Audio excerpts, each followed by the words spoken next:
यदि आप अभी तक मेरे चैनल को सब्सक्राइब नहीं किया है तो तुरंत सब्सक्राइब कर ले ताकि आने वाली वीडियो का नोटिफिकेशन सबसे पहले आपको मिले।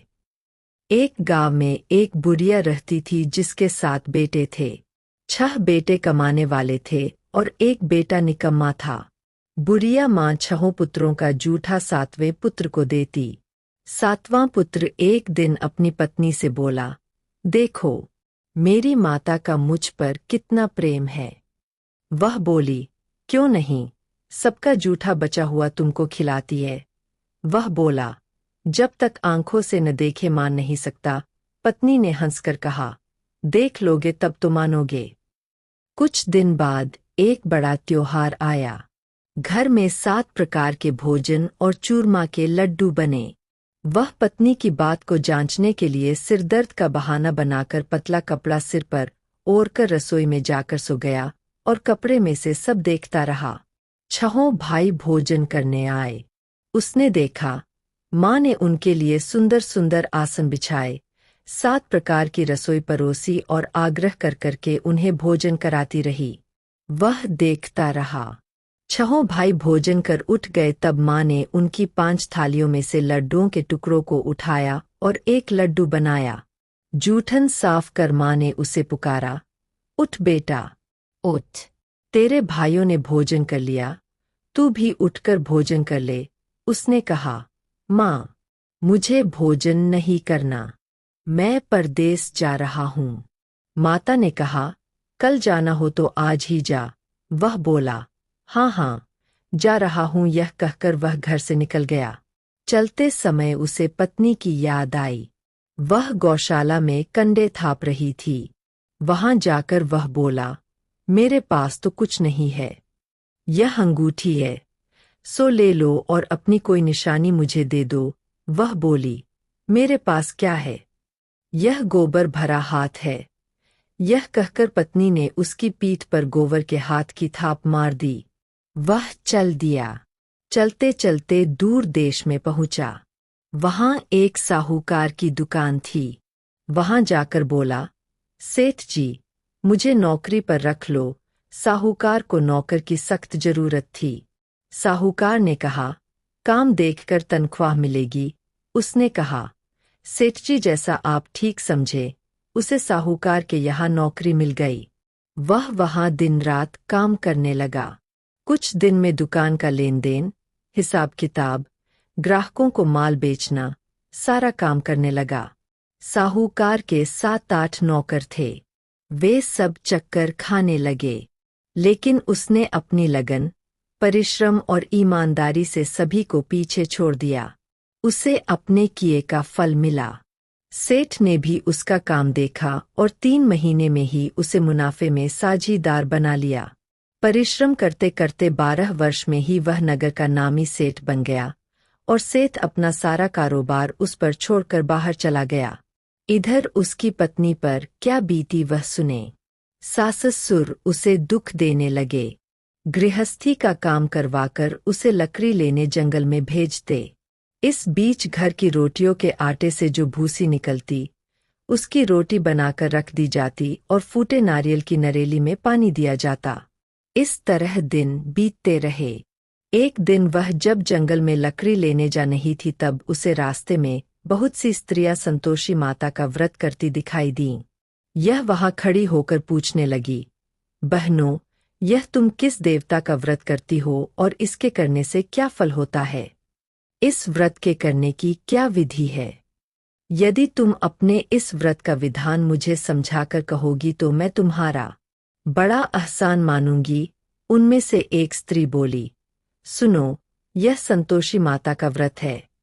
इसके करने से निर्धनता, दरिद्रता का नाश होता है, लक्ष्मी आती है, मन की चिंताएं दूर होती है, मन को प्रसन्नता और शांति मिलती है, निपुति को पुत्र मिलता है, प्रीतम बाहर गया हो तो वह शीघ्र लौट आता है, कुंवारी कन्या को मनपसंद वर मिलता है, चलता मुकदमा खत्म हो जाता है, कलह क्लेश की निवृत्ति हो, मुख शांति होती है, घर में धन जमा हो, धन जायदाद का लाभ होता है, तथा और भी मन में जो कुछ कामना हो सब संतोषी माता की कृपा से पूरी हो जाती है, इसमें संदेह नहीं।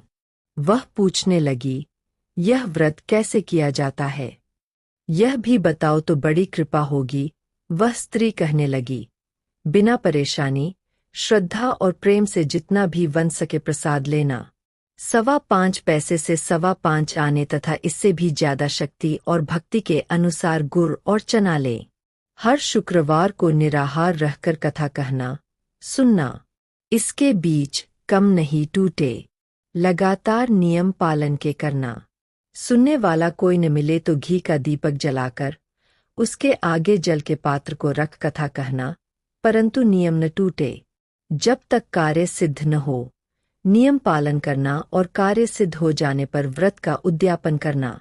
3 मास में माता पूरा फल प्रदान करती है। यदि किसी के ग्रह खोटे हैं भी तो माता 1 वर्ष में अवश्य उनको अनुकूल करती है। कार्य सिद्ध होने पर ही उद्यापन करना चाहिए, बीच में नहीं। उद्यापन में 2.5 सेर आटे का खाजा तथा इसी अनुसार खीर तथा चने का साग बनाना। 8 बच्चों को भोजन कराना। जहां तक मिले देवर, जेठ, भाई बंधु, कुटुंब के लड़के लेना, न मिले तो रिश्तेदारों और पड़ोसियों के लड़के बुलाना। उन्हें भोजन करा, यथाशक्ति दक्षिणा दे। माता का नियम पूरा करना। ध्यान रखना उस दिन घर में कोई खटाई न खाए। यह सुन वह वहां से चल दी। रास्ते में लकड़ी के बोझ को बेच दिया और उन पैसों में गुड़ चना ले माता के व्रत की तैयारी कर आगे चली। रास्ते में संतोषी माता के मंदिर में जा माता के चरणों में लौटने लगी। विनती करने लगी, माँ, मैं दीन हूँ, निपट मूर्ख हूँ, व्रत के नियम कुछ जानती नहीं, मैं बहुत दुखी हूँ। हे माता, मेरा दुख दूर कर, मैं तेरी शरण में हूँ। माता को दया आई। एक शुक्रवार बीता कि दूसरे शुक्रवार को ही उसके पति का पत्र आया और तीसरे शुक्रवार को उसका भेजा हुआ पैसा आ पहुंचा। यह देखकर जेठानी मुंह सिकोड़ने लगी, इतने दिनों बाद इतना पैसा आया, इसमें क्या बड़ाई है। लड़के ताने देने लगे। काकी के पास अब पत्र आने लगे, रुपया आने लगा। अब तो काकी की खातिर बढ़ेगी, अब तो काकी बुलाने से भी नहीं बोलेगी। बेचारी सरलता से कहती, भैया पत्र आए, रुपया आए तो हम सबके लिए अच्छा है। ऐसा कहकर आंखों में आंसू भरकर संतोषी माता के मंदिर में जा मातेश्वरी के चरणों में गिरकर रोने लगी। माँ, मैंने तुमसे पैसा नहीं मांगा, मुझे पैसे से क्या काम, मुझे तो अपने सुहाग से काम है। मैं तो अपने स्वामी के दर्शन और सेवा मांगती। तब माता ने प्रसन्न होकर कहा, जा बेटी, तेरा स्वामी जल्दी ही आएगा। यह सुन खुशी से बावली हो वह घर आकर काम करने लगी। संतोषी माँ विचार करने लगी, इस भोली पुत्री से मैंने कह तो दिया कि तेरा पति शीघ्र आएगा, पर आएगा कहाँ से। वह तो इसे स्वप्न में भी याद नहीं करता, उसे इसकी याद दिलाने तो मुझे ही जाना पड़ेगा। संतोषी माता ने उस बुढ़िया के बेटे को स्वप्न में समझाया, पुत्र, तेरी घरवाली कष्ट उठा पांच रही है। यह बोला, हाँ माता, यह तो मुझे भी मालूम है, परंतु क्या करूं, वहां कैसे जाऊं। परदेश की बात है, लेन देन का सारा हिसाब किताब है, कोई जाने का रास्ता नजर नहीं आता। आप ही कोई राह दिखाएं कि वहां कैसे जाऊं। माँ कहने लगीं, सवेरे नहा धोकर संतोषी माता का नाम ले, घी का दीपक जला दंडवत कर और दुकान पर जा बैठना। देखते देखते तेरा लेन देन चुक जाएगा, जमा माल बिक जाएगा, सांझ होते होते धन का ढेर लग जाएगा। वह अगले दिन सुबह बहुत जल्दी उठा। उसने अपने मित्र बंधुओं परिचितों से स्वप्न में माता द्वारा कही गई बात कह सुनाई। वे सब उसकी बात सुनकर उसकी खिल्ली उड़ाने लगे। वे कहने लगे कि कहीं कभी सपने की बात भी सच्ची होती है। एक बूढ़ा व्यक्ति बहुत समझदार था। वह बोला, देखो भाई, मेरी बात मानो, इस तरह सांच या झूठ कहने के बदले देवता ने जैसा कहा है वैसा ही करना, तेरा क्या जाता है। बूढ़े की बात मानकर नहा धोकर उसने संतोषी माता को प्रणाम किया। फिर भी का दीपक जलाकर दुकान पर जा बैठा। शाम तक धन का ढेर लग गया। वह हैरान हुआ। मन में संतोषी माता का नाम ले प्रसन्न हो घर जाने के वास्ते गहना, कपड़ा व सामान खरीदने लगा। सब काम से निपट अपने घर को रवाना हुआ। उधर उसको पत्नी जंगल में लकड़ी लेने गई। लौटते वक्त थक जाने के कारण संतोषी माता के मंदिर पर विश्राम करने बैठ गई। यह तो उसका रोज रुकने का स्थान था। धूल उड़ती देख उसने माता पूछा, हे माता, यह धूल कैसी उड़ रही है? माँ ने कहा, हे पुत्री, तेरा पति आ रहा है। अब तू ऐसा कर, लकड़ियों के 3 बोझ बना, एक नदी के किनारे रख, दूसरा मेरे मंदिर पर और तीसरा अपने सिर पर रख। तेरे पति को लकड़ी का गड्ढा देखकर मोह पैदा होगा। यह वहां रुकेगा, नाश्ता पानी बना खाकर माँ से मिलने जाएगा। तू लकड़ी का बोझ उठाकर जाना और बीच चौक में गड्ढा डालकर 3 आवाजें जोर से लगाना, लो सासू जी, लकड़ियों का गट्ठा लो, भूसी को रोटी दो, नारियल के खोपरे में पानी दो। आज कौन मेहमान आया है? संतोषी माँ की बात सुनकर वह बहुत अच्छा माँ कहकर प्रसन्न मन से लकड़ियों के 3 बोझ बना लाई। एक नदी के तट पर, दूसरा माता के मंदिर पर रखा। इतने में ही मुसाफिर वहां आ पहुंचा। सूखी लकड़ी देख उसको इच्छा हुई कि अब यही विश्राम कर ले और भोजन बनाकर खा पी कर गाँव चले। इस प्रकार भोजन कर विश्राम कर वह अपने गाँव में आ गया। उसी समय बहू सिर पर लकड़ी का गड्ढा लिए आई। उसने गड्ढा को आंगन में डाल जोर से 3 आवाजें दी, लो सासू जी, लकड़ी का गड्ढा लो, भूसी की रोटी दो, नारियल के खोपर में पानी दो। आज कौन मेहमान आया है? यह सुनकर सास ने अपने दिए हुए कष्टों को भुलाने के लिए कहा, बहू, तू ऐसा क्यों कहती है? तेरा मालिक ही तो आया है। बैठ, मीठा भात खाकर कपड़े गहने पहन। पत्नी की आवाज सुनकर उसका स्वामी बाहर आया और उसके हाथ में पहनी अंगूठी देख व्याकुल हो गया। उसने माँ से पूछा, माँ, यह कौन है? माँ बोली, बेट, तेरी पत्नी है। आज 12 वर्ष हो गए हैं। जब से तू गया है तब से सारे गांव में जानवर की तरह भटकती फिरती है। कामकाज कुछ करती नहीं, 4 समय आकर खा जाती है। अब मुझे देखकर भूसी की रोटी और नारियल के खापरे में पानी मांगती है। वह बोला, माँ, मैंने इसे भी देखा है और तुम्हें भी। मुझे दूसरे घर की चाबी दो, मैं उसमें रहूंगा। ठीक है बेटा, जैसी तेरी मर्जी कहकर माँ ने चाबी का गुच्छा बेटे के सामने रख दिया। उसने दूसरे घर को खोलकर सारा सामान जमाया। एक ही दिन में वहां राजा के महल जैसा ठाट बाट बन गया। अब क्या था, वह सुख भोगने लगी। अगला शुक्रवार उसने पति से कहा, मुझे संतोषी मात का उद्यापन करना है। पति बोला, बहुत अच्छा, खुशी से कर लो। वह उद्यापन की तैयारी करने लगी। जेठ के लड़कों को भोजन के लिए कहने गई।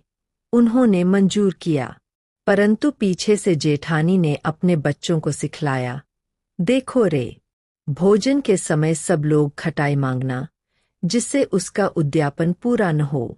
लड़के भोजन करने आए, खीर पेट भरकर खाई, परंतु बात याद आते ही कहने लगे, हमें कुछ खटाई खाने को दो, खीर खाना हमें भाता नहीं, देखकर अरुचि होती है। लड़के उठ खड़े हुए, बोले, पैसे लाओ। भोली बहू कुछ जानती न थी, उसने उन्हें पैसे दे दिए। लड़कों ने बाजार जाकर उन पैसों से इमली खरीदी और खाई। यह देखकर बहू पर माताजी ने कोप किया। राजा के दूत उसके पति को पकड़ कर ले गए। अब सब मालूम हो जाएगा। जब जेल की रोटी खाएगा। बहू से यह वचन सहे नहीं हुए। वह संतोषी माता के मंदिर में गई और कहने लगी, माता, तुमने यह क्या किया? हंसाकर क्यों रुलाने लगीं? माता बोली, पुत्री, तूने मेरा व्रत भंग किया है। इतनी जल्दी सब बातें भुला दी। वह बोली, माता, भूली तो नहीं हूं, न कुछ अपराध किया है। मुझे तो लड़कों ने भूल डाल दिया। मुझे क्षमा करो माँ। माँ बोली, ऐसी भूल भी कही होती है। यह बोली, अब कोई भूल नहीं होगी। अब बताओ, मेरे पति कैसे आएंगे? माँ बोली, पुत्री, जा, तेरा पति तुझे रास्ते में ही मिलेगा। वह मंदिर से निकलकर बाहर आई तो रास्ते में उसे अपना पति आता हुआ मिला। उसने पूछा, कहाँ गए थे? वह बोला, इतना धन जो कमाया है उसका कर राजा ने मांगा था, वह भरने गया था। वह प्रसन्न होकर बोली, भला हुआ, अब घर चलो। फिर अगला शुक्रवार आया। वह बोली, मुझे माता का उद्यापन करना है। पति ने कहा, ठीक है, करो। वह फिर जेठ के लड़कों से भोजन को कहने गई। जेठानी ने लड़कों को सिखा दिया कि तुम पहले ही खटाई मांगना। लड़के भोजन करने बैठे, लेकिन भोजन करने से पहले ही कहने लगे, हमें खीर पूरी नहीं भाती, जी बिगड़ता है, कुछ खटाई खाने को दो। यह बोली, खटाई खाने को नहीं मिलेगी, खाना हो तो खाओ। उनके उठकर चले जाने पर उसने ब्राह्मणों के लड़के बुलाकर भोजन करवाया। दक्षिणा की जगह उन्हें एक एक फल दिया। इससे संतोषी माता प्रसन्न हो गई। माता की कृपा से 9 माह बाद उसको चंद्रमा के समान एक सुंदर पुत्र प्राप्त हुआ। पुत्र को लेकर वह प्रतिदिन संतोषी माता के मंदिर में जाने लगी। माँ ने सोचा कि यह रोज आती है, आज क्यों न मैं ही इसके घर चलूं, इसका आसरा देखूं तो सही। यह विचार कर माता ने भयानक रूप बनाया। गुड़ और चने से सना मुख, ऊपर से मुंड के समान होंठ, उस पर मक्खियां भिनभिना रही थीं। दहलीज में पैर रखते ही उसकी सास चिल्लाई, देखो रे, कोई चुड़ैल डाकिनी चली आ रही, लड़को, इसे भगाओ, नहीं तो सबको खा जाएगी। बहू रोशनदान से देख रही थी। वही प्रसन्न हो उठी, आज मेरी माता मेरे घर आई है। यह कहकर दूध पीते बच्चे को गोद उतार दिया। इस पर उसको सास गोद में भरकर बोली, अरे रांड, इसे देखकर कैसी उतावली हुई है, जो बच्चे को पटक दिया। इतने में माँ के प्रताप से जहाँ देखो वहाँ लड़के ही लड़के नजर आने लगे। यह बोली, माँ जी, मैं जिनका व्रत करती हूँ यह वही संतोषी माता है। इतना कह उसने झट से घर के सारे किवाड़ खोल दिए। सबने माता के चरण पकड़ लिए और विनती कर कहने लगे, हे माता, हम मूर्ख हैं, अज्ञानी है, तुम्हारे व्रत की विधि हम नहीं जानते, तुम्हारा व्रत भंग कर हमने बड़ा अपराध किया है। हे माता, आप हमारे अपराधों को क्षमा करो। इस प्रकार बार बार कहने पर संतोषी मात प्रसन्न हुई। इसके बाद उसकी सास कहने लगी, हे संतोषी माता, आपने बहू को जैसा फल दिया वैसा सबको देना। जो यह कथा सुने या पढ़े उसका मनोरथ पूर्ण हो। यदि यह वीडियो आपको पसंद आई हो तो आप इस वीडियो को लाइक करें, कमेंट करें और साथ ही अपने इष्ट मित्रों के साथ शेयर भी करें।